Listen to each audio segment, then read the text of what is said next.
Hi, everybody. Welcome to Rewind and Reflect, where we believe in the universal truth that there's no such thing as mistakes or coincidences. And we are here to share our life experience on that subject with you. And my name is Deb Miller. Hi, everybody. I am Susan Doyle. Deb, I feel like I am channeling my inner Floridian Yes. today. I am fortunate enough to be by the beach today and going back tomorrow, but I am working, air quoted, remotely today, and I am taking advantage of it being feels like high 70s, 80s, and sunny, so I'm working really hard out here on my sister and brother-in-law's, rooftop deck. I love it. I love it. And you just need that kind of, you need the vitamin D, obviously. I'm getting And my fill of vitamin D since we have had about the rainiest spring I can recall, so, wow. um, I am Well, happy to be here, and you're in New England too, so, um, it's finally I getting a little am. warm there for you. It is. I wanted to point out that sometimes it's just really good to have a change of scenery. Yes. And as if you're watching this and you see my background, and because I pet sit, I'm often at other people's houses. So I get Yes. the change of scenery very frequently, which is amazing. And I love that. But for somebody like you who works from home and you have your home office, this is a really nice treat for you. And it's something Yes. that I highly recommend to people because you don't get stagnant. Even if you go to like I used to when before I dog sat when I was working full time. I used to just go down to a coffee shop and work sometime, Yeah. or like one of those offices where you share it with other people, just to change the scenery. That I could do. Unfortunately, based on the company that I work for, I'm not allowed to work from like a public Oh, place right. because we deal with PHI and Oh, yeah.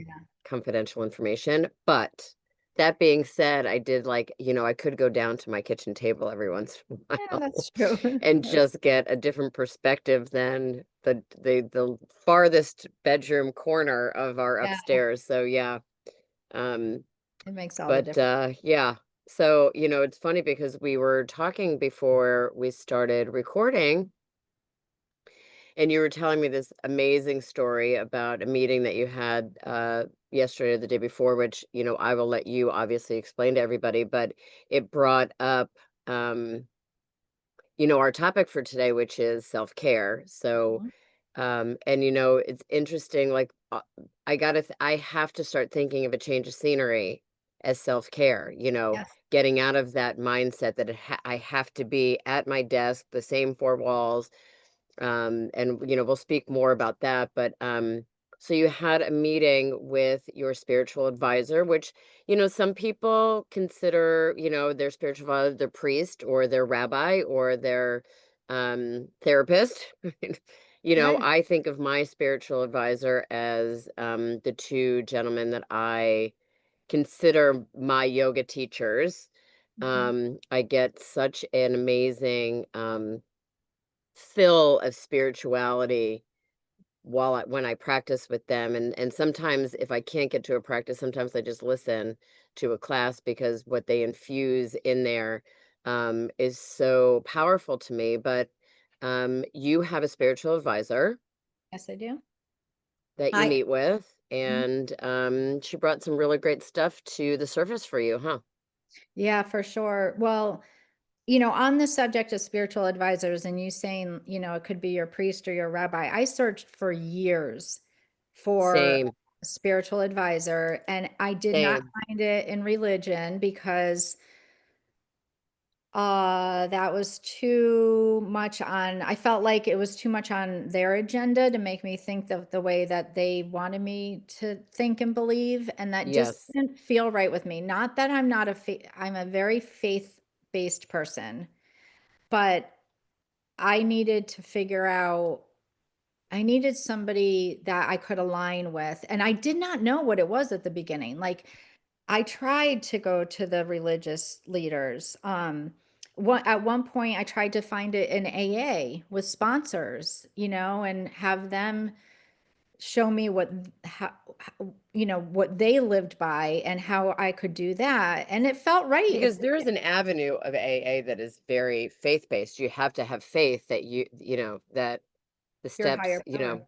are working. You have to have faith in a higher power to keep you sober, correct? Yes, yes, for sure. So it kind of grew that way. And then I kind of grew out of that, and I needed somebody more that lived in that spiritual realm that I was looking for. And I did not find it with religious leaders. But I did find it just a few years ago. Well, I started reading a lot, and kind of align myself with the spirit world. And I was like, this is filling me up. I am relating to this. I believe this. And then I started just talking to people that, had that same interest as I did, but Hmm. still weren't like the professional, readers or anything. But then I found a place in Sarasota called the Higher Realm, and the minister there, she's a minister because she counsels people, but she doesn't follow any religious structure. Right. Um, the minute I met her and she opened her service with a meditation, I was like, and the words that she said during this meditation, Yeah. I really felt like I had found my home base. I had never felt Yeah. that. I was like, these are words that I mean, it just all came through. And I've been with, I've had that same experience, and it's so overwhelming. At the same time, it's so settling. oh, Like, oh my God, like now I understand what people were talking about. And now I'm blessed to be able to feel that same way. It's like you found your people, you found your community, you found it's like a coming home. It's such an amazing feeling. it is such an amazing feeling. It's a feeling of just love and light. That's it. It Yeah. was like, however, Yeah. at the same time, anytime you're in your part of a community, you're part of a community with a lot of other people that have a lot of other, their own thoughts, their own beliefs, their own way that they were brought up. So I'm very careful that when I'm part of a community, that I don't necessarily lock onto the people. Yes. Like I will always be you know, kind and welcoming and all of that. But I need to stay focused on the leader, so to speak. The person that's leading this, the service, or I mean, my spiritual advisor, because too many noises in my head and too many different thoughts, it's just not good for me. And I know that. So Well, then what happens is it becomes depleting rather than energizing. And you know what I'm saying? It's like when you attach to others, lots of times you end up taking on yeah, for their sure. stuff, and it makes it harder for you to release your stuff or find what you're looking or find what you're looking for within a service or in that community, and it becomes depleting. It's Absolutely. counterintuitive, it's counterproductive. And that's what a lot of the conversation yesterday was like. Okay, look, Uh, I won't go too deep into it, but basically she said to me, because of the way you are, you take in a lot of other people's energy. And you need to figure out a way to take care of yourself, because there's going to be a lot asked of you in this lifetime. And Hmm. if you don't learn to really how you're going to fill your bucket to keep that full, then things are not going to be okay. So I said, well, what do you mean? Because I feel like I take care of myself. And I said, I make sure I get a good night's sleep. I read a lot. I reach out to I feel like at the end of the day, Hmm. I feel like I had a really good productive day. And she said, "You overthink everything and you got to Mm, stop that." She said, You need to just start trusting your instinct and just trust in the universe that right. everything Which that is what we comes talk about all the time, but it's right. really scary. It's really scary. There's a quote from Martin Luther King, I believe, and he said, "Faith is taking the first step even though you can't see the whole staircase." Yeah. Right? Yeah. But I think, what it sounds like to me is your depletion sneaks up on you It does. Yeah. because, like, you overthink and you're like, "Oh, well, I'm fine tonight." And then, 2 days later, you overthought again and you're like, "Oh, well, but I slept okay." And then all of a sudden, it's like, Yeah. boom. Well, So, the thing that the thing that helps me, believe it or not, well, I guess this is probably pretty common, but I need if when I'm around animals, that fills mhm. me up, especially dogs. I know you're looking at Finn like, oh, here, come take this dog. But I, I, the other day I said to Kevin, okay, because we don't have dogs anymore. We lost our dogs. They passed away. And we decided not to get any new animals because we travel a lot. So that's why I took up dog sitting and stuff. But the other day I said to him, all right, we're here in Connecticut. I really need to go somewhere and pet an animal. I don't care if it's a goat or a pig or whatever, but I need to be around animals. And he said, all right, well, there's a couple farms we can go and stop at, whatever. So then he calls me later that day. He goes, why don't you come over to Willie's house? We're going to throw some steaks on the grill. Great, fine. I walk into their yard and this big, beautiful golden retriever comes lapping up on Yeah. me. And I was like, ah, and I just loved on him all night long. And that was good. Like, that's what I needed. I needed to pet an animal, especially a So dog. I think, talking about self-care is first you gotta try a whole bunch of different things to see what sort of speaks to your spirit and speaks to, what what it needs to be is calming and filling sort of at the same time, right? Mhm. So you have a love of animals. I mean, I think I take the fact that we have a dog for granted, but what are the other things that you do for self-care? You and I have always talked about sleep. You love your sleep, and I love my sleep too. And if I go too many nights with a Mm. disrupted night's sleep, I am as depleted as anybody. Yeah.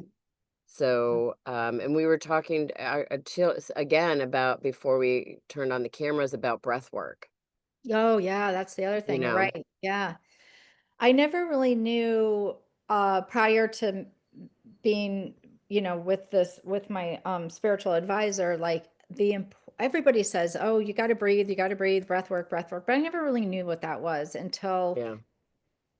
now that it's like, oh, I take a big breath and wow, that feels so good. Mm-hmm. Like it really just Mm-hmm. it's amazing how much we don't think Yeah. about breathing, but if we concentrate on how we are breathing, it makes all the difference. So, I mean, I do meditation. And again, I know it's so hard for people to meditate. I'm not very good at it, but when I do sit, I know that I just listen to myself breathing and that helps me as Yeah. um It's interesting when I was younger and a mhm. lot more angry and, raising kids and having a job and being married and all this stuff. Like, I always had this misconception that self-care was selfish, Oh yeah, I could right? see. I was always like, well, I don't have time to do that. Like, Yeah. who has time to take care of themselves when you're taking care of these little humans and you're satisfying your boss and your, work responsibility, and then you have all these other things to do that come along with managing, a household. What I have come to realize as I have gotten older that it's not selfish. It's actually a very, very, very highly important um thing to do for yourself because you cannot give to others. You cannot pour from an empty cup. Mhm. And so and what I also used to have a misconception is it would be like I would have to go away for a weekend and like rejuvenate and check out of my life. And sometimes, like what we just said, sometimes 15 minutes of breath work Yeah. is enough. Yes. You know, taking a walk, being with nature. Um for me, like, I absolutely, positively I hate sitting there, but I love getting my hair done because I love when she, like, massages my scalp. Yeah, of course, that Like, feels so to good. me, and it's like, I don't hear anything else. I feel it, and it feels so good. My yoga practice is definitely self-care. I have never had a problem, putting exercise into my routine and Mhm. into my self-care regimen, but I like you, I did not, ever feel affiliated with an organized religion, so there was this aspect of spirituality, of connecting with a higher power that was completely missing for me, Yeah. and now I'm able to find it in conjunction with this physical practice, which really, really speaks my language, and even if it's just once a week, again, it doesn't have to be every day, but it's a practice that is so necessary for you to be hitting on all cylinders for yourself and everybody in your life. Yeah. I hear so many people talk about exercise like that's what fills their bucket. Like, "Oh my gosh, if I don't exercise, I am not in my right frame of mind. I am not doing the thing." And I've never been able to relate to that because I just can't. I would exercise and come home and take a nap. Like nothing exhilarated me and with exercise, nothing made me feel like, "Oh, this feels great and I want more." It just never happened with me. So, if there's people out there that can, I'm sure a lot of people exercise and love that, but there's some people that, and we feel bad about it. Like I used to feel like ashamed because fitness is all the rage and everybody wants you Well, I dieting. think I fitness I think fitness, to be honest with you, is self-care low-hanging fruit. It's the one thing that everybody seems to know something about, whether they act on it or not, right? But it's the most talked about Yeah. form of self-care. But I mean, we were talking, earlier about cooking and baking. That people find joy in that. I'm not I'm not one of them, but I do cook because everybody needs to eat, right? But it's finding that thing, and it's trying a whole bit. So you tried exercise, it didn't speak your language, and you moved, and that's fine. I know, but society says you should be exercising and you should be, if you're not running around running errands in your, little yoga pants and cute sweatshirt, then you're not fitting in. And I don't like that because I don't like working out. I don't like exercise. And Okay, so but you walk every day. That's exercise. I know, but And it's multiple times a day with multiple dogs. So, I know, but I guess a fitness routine, we'll call it. Like walking, everybody has to walk. You walk when you go through the grocery store, or when whatever, and when you're running errands. But I felt, if I'm like the only one in my life that doesn't go to the gym or but I felt bad about that for a long time, but I don't anymore because my self-care is aligned with a good night's sleep and treating myself to the daily little cookie or something. Like that's what makes correct. me a cup of And coffee taking a and deep some, breath in and a deep breath out. yeah, and talking to spirit and working with my guides. And that to me fills me to the rim. And if I hear from them that I need to start getting myself to a gym, then I know I have to get myself to a gym. But I've never, the only thing that they've said to me is keep walking. And if you have a bike, it Yeah. might be nice for you to pedal on a bike once in a while. And I said, I had a bike and I made Kevin sell it because I never used it. So I guess I got to look into another bike. But for now, I'm just walking. I'm doing what I'm comfortable with. And it's Okay, not, but I'm telling you, so and that is part of self-care, is that you listen to the inner voice. You listen to yourself, you tune in, and you're not forcing yourself, and like your spiritual advisor said to you the other day, stop overthinking the exercise thing. that's it. That's what I I mean, do. just stop overthinking it. I mean, I don't overthink the fact that I have like four recipes in my arsenal, and I don't really, veer off too much of that beaten path. Or it's finding it to me. Self-care is finding that thing that allows you to quiet the mind, tune into who you are in your body, take a deep breath, and move about your day much more authentically than if you didn't have a self-care regimen or a self-care Yeah. Yeah. practice. Yeah. And understanding that it doesn't have to be this big grandiose thing for it to count or work, Yeah. I you know. know?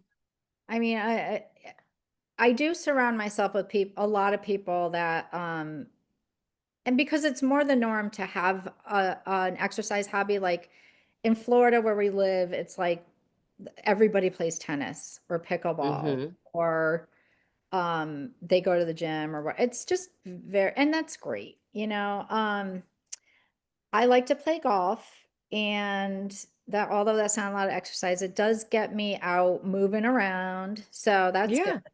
Um, Yeah, but I mean, you are in nature, the sun's shining, you're not putting a tremendous amount of pressure on yourself, and you're just out there enjoying what the scenery of the golf course. And we have to, again, we have to bring it down to a manageable, achievable level. I mean, some people's self-care is having a girls' night. That's not typically my thing, but you know, well, for me, yeah, self-care is being out in the sun once a day, yes, yeah, or sitting out on the deck, reading a book is self-care.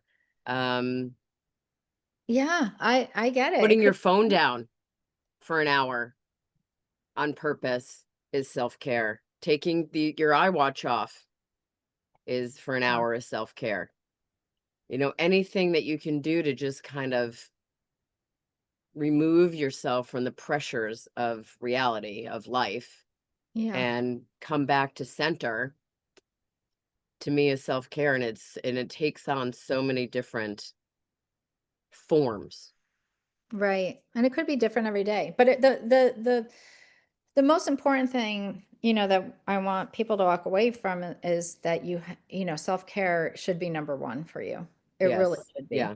Because guess what? Yeah. Everybody around you knows when you're not taking care of yourself. You're usually the last one to know, right? You're Right, usually the exactly. last one to know.